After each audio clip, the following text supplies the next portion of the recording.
Today's scripture readings, there are three of them. The first one is found in the chapter of chapter 49, verses 1 through 12. Hear this, all you peoples. Listen, all you live in this world, both low and high, rich and poor alike. My mouth will speak words of wisdom. The utterance from my heart will give understanding. I will turn my ear to a proverb. With the harp, I will expound my riddle. Why should I fear when evil days come, when wicked deceivers surround me, those who trust in their wealth and boast of their great riches? No one can redeem the life of another or give to God a ransom for him. The ransom for a life is costly. No payment is ever enough, that they should live on forever and not see decay. For all can see that wise men die. The foolish and the senseless alike perish and leave their wealth to others. Their tombs will remain their houses forever, their dwellings for endless generations, though they had named lands after themselves. But people, despite their riches, do not endure. They are like the beasts that perish. The second reading today comes from Ecclesiastes chapter 1, verse 2, verses 12 to 14, and chapter 2, verses 18 to 23. Meaningless, meaningless, says the teacher, utterly meaningless. Everything is meaningless. I, the teacher, was king over Israel in Jerusalem. I devoted myself to study and to explore by wisdom all that is done under heaven. What a heavy burden God has laid on people. I have seen all the things that are done under the sun. All of them are meaningless, a chasing after the wind.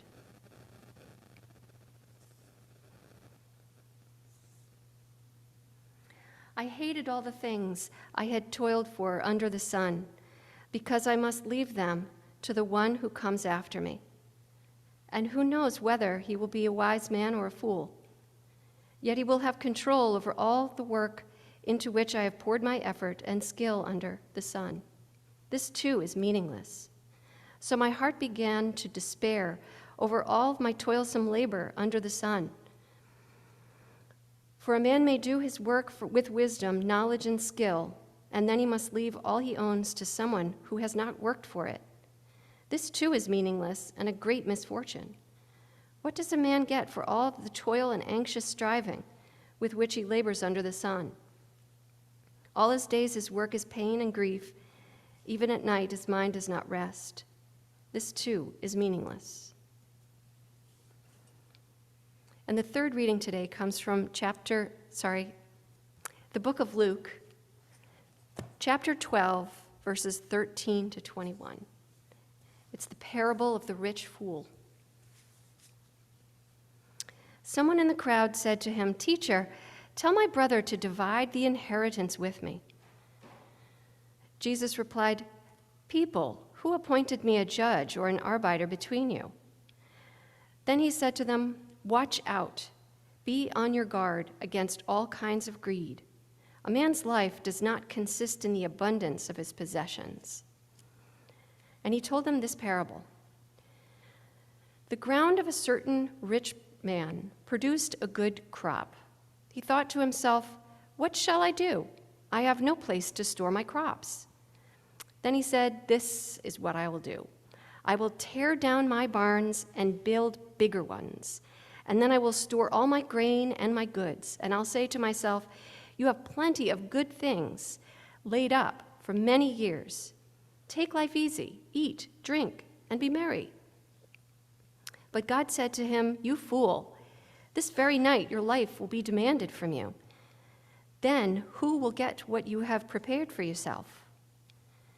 This is how it will be with anyone who stores up things for himself, but is not rich toward God. Thus ends the reading.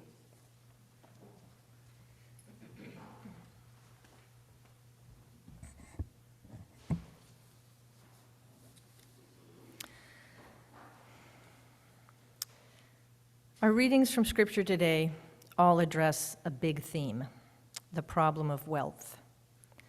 Lots of people might say, what's the problem with wealth? The more you have, the better. But kidding aside, we recognize that this is a very contemporary issue. We all worry to some extent about money, whether we have enough of it, how we can get more of it. Some of us might have the privilege of worrying about how to responsibly invest it. Some of us the privilege of worrying about to whom we could leave our money or how to manage our charitable giving.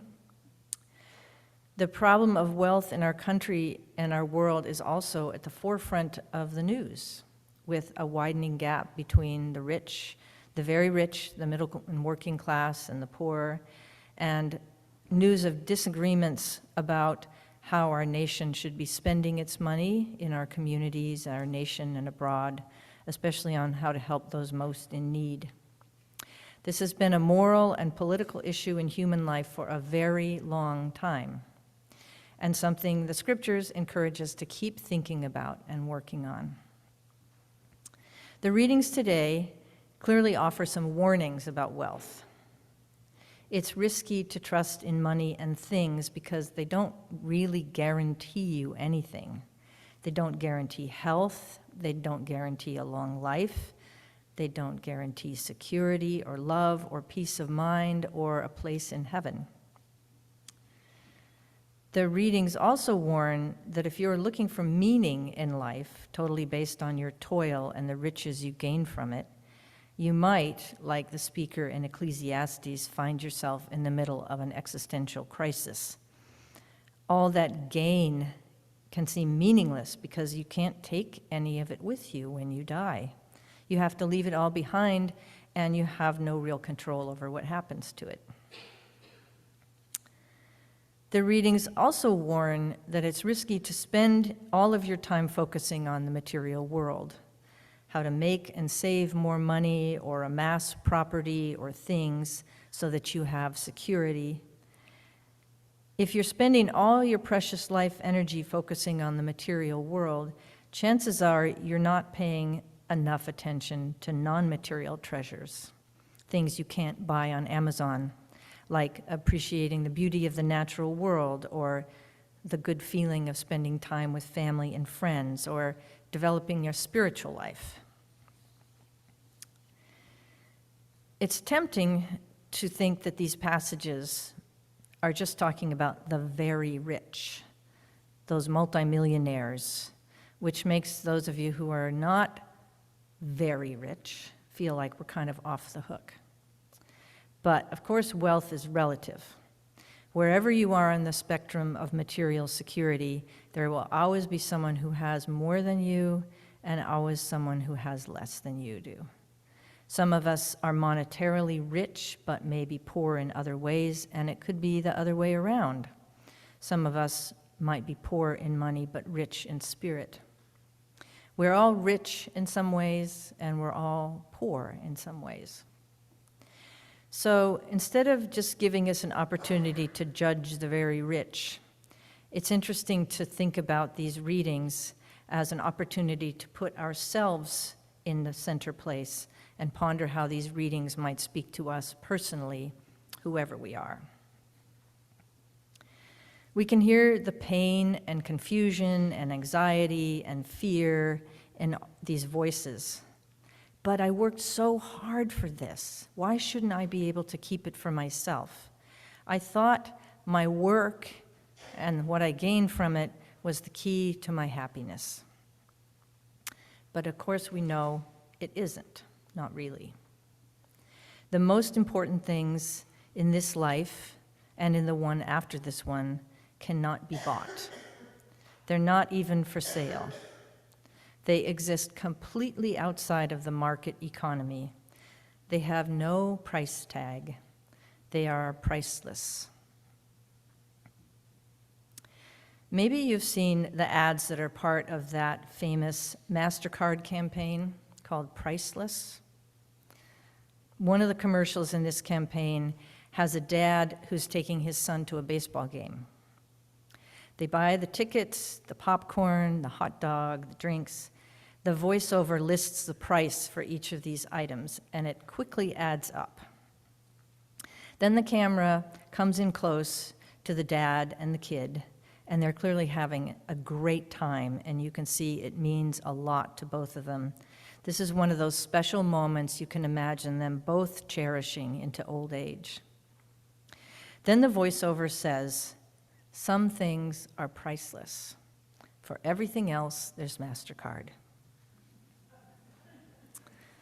What's priceless is the time they're spending together. Money can buy the ticket to the ball game, but it can't buy this warm relationship between the boy and his father. It can't buy love. You can see, of course, the poignancy in the message, and you can also see, of course, that this ad might lead down a slippery path. What if you don't have enough money to take your kid to a baseball game? Does that mean you won't be able to experience these priceless moments?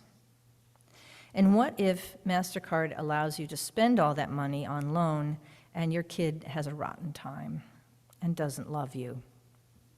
It sounds a little bit like the takeaway is, there are indeed priceless things, but you need money to facilitate them. There's another story I love that speaks to these themes from the readings, and that's the story of Frederick the Mouse.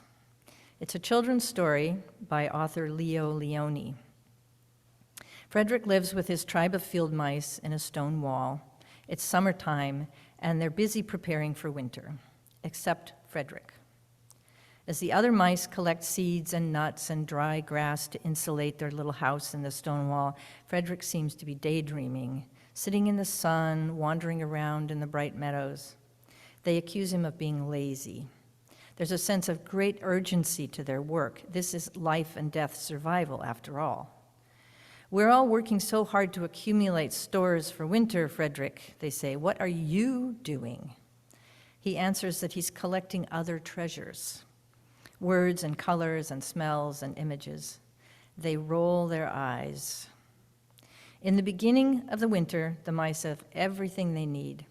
They're warm and full, and they sleep well and have wonderful dreams. But then winter unexpectedly wears on, and the food runs out, and they're hungry and cold. Finally, they call on Frederick to share his treasures, and he climbs up on a little stone, and he says, "Close your eyes. Now I send you the rays of the sun. Do you feel their golden glow?" And before he's finished his sentence, the little field mice begin to feel warmer. Was it Frederick's voice? Was it magic? He goes on to share with them a poem about the colors and smells of the summer that transports them to a feeling of abundance and peace of mind. They're still hungry, but less so, and their spirits have been fed, and that makes a difference. The little field mice thought they were secure because they'd worked so hard and collected so many nuts and seeds, but even that was no guarantee. There's not a direct correlation between your work and your riches and your security. The material stores that the mice collected got them only so far. Then there was need of something else. Frederick wasn't just wasting his time while the other mice were being productive. He was communicating with something deeper, something more, something beyond the everyday. The problem of the rich farmer in the story from Luke isn't that he had a good crop or that he made the decision to store it up in larger barns. In fact, I have family back in Minnesota who were farmers, and when they have a good year, they store it up in giant silos, actually in hopes that they'll get a better price for it in the next season. But anyway, all that work of that farmer could be regarded as prudent. But so that wasn't the problem. The problem was that he never once thought of sharing what he had such an abundance of. This brings me to another story. The story of a friend who came by recently with a bag of beautiful lettuce. She said, "I have so much lettuce in my garden. It's going to bolt. Would you like some?" And of course I said yes. She said, "It's so funny. I love to garden, but I really don't like vegetables. What I like is having stuff to give away." So her lettuce is a kind of wealth. I don't know if she would like it, but I would call my friend a person who is rich toward God in her very small and quiet way. She is not a wealthy person in any common sense of that term. She wears clothes from the secondhand store, and she makes do on her Social Security check. She makes enough at odd jobs to travel and buy things once in a while, usually very practical things like tools and eyeglasses and sensible shoes. The rich farmer could have, like my friend, looked around and said, "Wow, I have so much. Who else might need some grain right now?" Or he could have even said to his children, if he had them, "I'm going to store up this grain for you so that when I die, you'll have some financial security. Please try to take good care of it and be wise with it." But he didn't. He didn't do any of that. He just made a bigger barn so he could store more for himself. Like all scriptural passages, the readings for today are opportunities for reflection and imagination. When we start thinking about them, they're full of complexities and paradox. Is all wealth bad? Certainly not. Should we all take vows of poverty and give everything we have away? Probably not practical. Is all toil meaningless? Some might be. How do we tell the difference between fool's gold and real treasure? How do we become rich toward God? There is stuff that money can buy. Money's necessary to live in our modern world. There's stuff that money buys that's vital and stuff that's not so vital. Saving is prudent. Sharing is also a good thing. Living a life you enjoy is important. And so is living a life that's simple and sustainable and doesn't use up an unfair amount of resources. The key to the problem of wealth, maybe, is to cultivate the wisdom that helps us recognize the temporary nature of wealth and the impermanent character of material things in general, and to spend some time thinking about the deeper, eternal, ephemeral things that money just can't buy. What barns do you have that are too small to hold your abundance? What riches might you be hoarding? When you look around you, what are the places where your abundance can be shared to make the world a better place? If the point of the gospel readings today is to get us to think about other needs beyond our own and share what riches we have, how do we know what's enough? How do we know how much we should give away or share? Maybe it could be as small an offering as a few heads of lettuce.